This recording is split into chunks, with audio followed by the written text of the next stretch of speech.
Good morning. This is a nice spot. I know there's an effort by some people to try and bring as much confusion to the topic of Medicare as possible, but I want to bring as much clarity as possible, so I prepared a small chart here which will describe differences in our respective plans for Medicare. First, with regards to seniors, those are people who are today 55 years of age and older, today's seniors, if you will. My plan presents no change. The plan stays the same. No adjustments, no changes, no savings. The President's plan cuts Medicare, well, let's see, I got to rest, there we go, by $716 billion. Cut. In addition, the trustees of Medicare estimate that approximately 4 million people will lose their coverage under Medicare Advantage. This is the plan they've chosen, the chose they prefer. Some 4 million current seniors will lose their Medicare Advantage plan. And finally, the Medicare actuary estimates that 15% of hospitals and nursing homes will stop taking Medicare patients. So this is the President's plan. $716 billion cut, 4 million people losing Medicare Advantage, and 15% of hospitals and nursing homes not accepting Medicare patients. The President's plan has a dramatic impact on today's seniors, people 55 years of age and older. Now there's another topic, which is, I'll call it the next generation, the generation after today's seniors, generations after today's seniors. And under the President's plan, this goes bankrupt. The Medicare trustees have notified the President that the plan will go bankrupt, Medicare Part A, in approximately 12 years. Under the plan that I proposed, it is solvent. So the differences in our Medicare perspective could not be more stark and dramatic. And I think as the seniors in America understand what the President's plan is doing to Medicare, they're going to find it unacceptable. And we're going to get a lot of support from people who understand that Medicare should be protected for current seniors as well as for the next generation.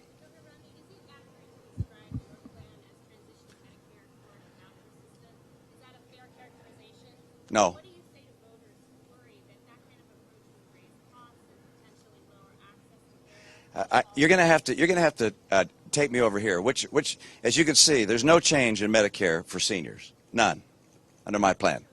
Okay, so for these down here, all right, you asked me, which of these two do you think is better? Going bankrupt or being solvent? Well, obviously being solvent. And what it is the plan that I put forward is a plan very similar to Medicare Advantage. It gives all of the next generation retirees the option of having either standard Medicare, a fee-for-service type government-run Medicare, or a private Medicare plan. They get their choice. That's very much like what we have today in Medicare Advantage. It's almost identical.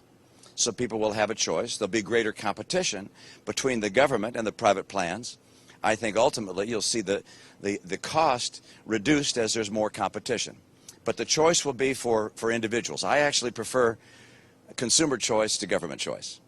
Governor, on the tone of this race, in the last couple of days, you've said the President's campaign is hateful, you've said it's divisive, you've said he's been angry, but poll after poll still shows the American people sort of like President Obama, think he's a good guy, a likable guy.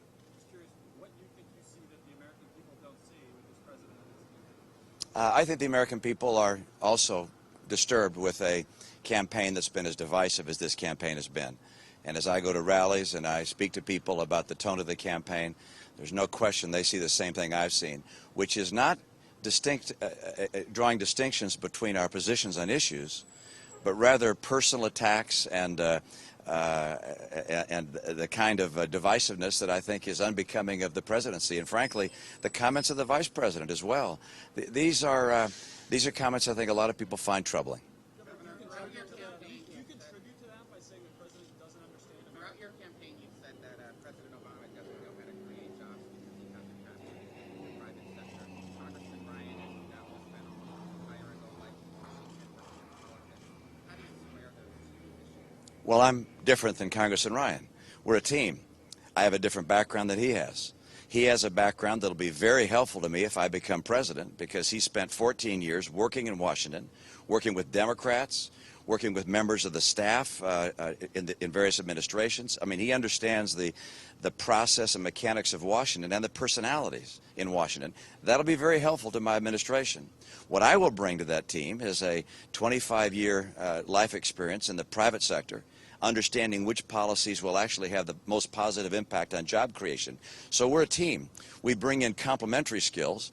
At the same time, we share very common values and principles. Governor, you're obviously bringing out a whiteboard. You recognize this is a complicated issue to discuss Medicare. Do you worry that this is distracting from your main message of the economy? Do you worry that, this is distracting from the big momentum push you had by naming Representative Ryan as your running mate? Is this what you want to be talking about right now? I think we're the ones that brought up the topic. I wanted to make sure that people understand what the president has done in welfare, what the president has done in Medicare. In both places, he's made pretty dramatic changes, which I think the people of America will find illustrative of a very different point of view than I think most people have. In welfare, providing a removal of the work requirement in certain cases, I think, is surprising to people. Likewise, in Medicare, the president has taken action in Medicare which significantly impacts the kind of health care opportunities and benefits that will be provided to current seniors. This is going to be a big issue in places where there are a lot of seniors. Because, I mean, you look up there, our plan, no change for current seniors, and those 55 and older. His plan, $716 billion in cuts, with 4 million people about to lose the Medicare plan they've chosen, they prefer, and then some 15% of hospitals and nursing homes saying they won't take future Medicare patients. This is a dramatic change in the quality of health care and the opportunity for choice that seniors expect. Governor, if you don't accept the $716 billion in cuts, which your running mate had proposed, how do you make the savings that are going to make this program solvent? How do you rein in entitlements if you don't take that type of saving? Well, I describe in my plan how we keep Medicare solvent, and it revolves around two things. One, greater competition, having various private plans compete to provide Medicare benefits with the government. I think it'll make the government more efficient and the private plans more efficient. And number two, as you know, I means test the support that is given to next generation retirees. When I say means test, it means that higher income people won't get as big a benefit as lower income people. And by virtue of doing those things, why we're able to keep Medicare solvent, as opposed to what the president's proposed, which is this time is to cut Medicare, not to save it. That's the amazing thing. It's not just that he's cutting $716 billion to make Medicare solvent. He cut $716 billion to fund Obamacare. And this in no way makes a step to make Medicare solvent. His plan instead makes it less able to meet the needs of our retirees.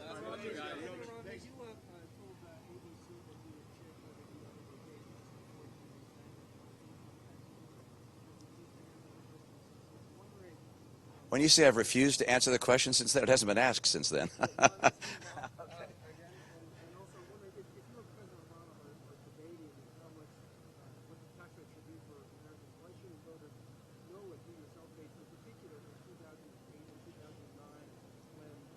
I've described my view on.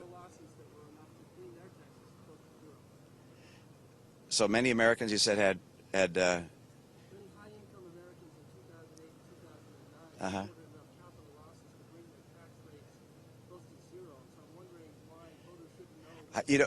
given, I just have to say, given the challenges that America faces, 23 million people out of work, Iran about to become nuclear, 1 out of 6 Americans in poverty, the fascination with taxes I paid I find to be very small-minded compared to the broad issues that we face.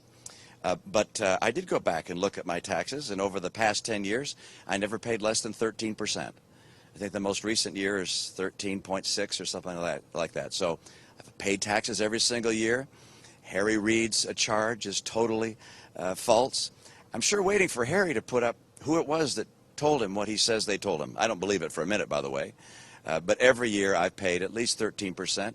And if you add in addition the amount that goes to charity, the number gets well above 20%.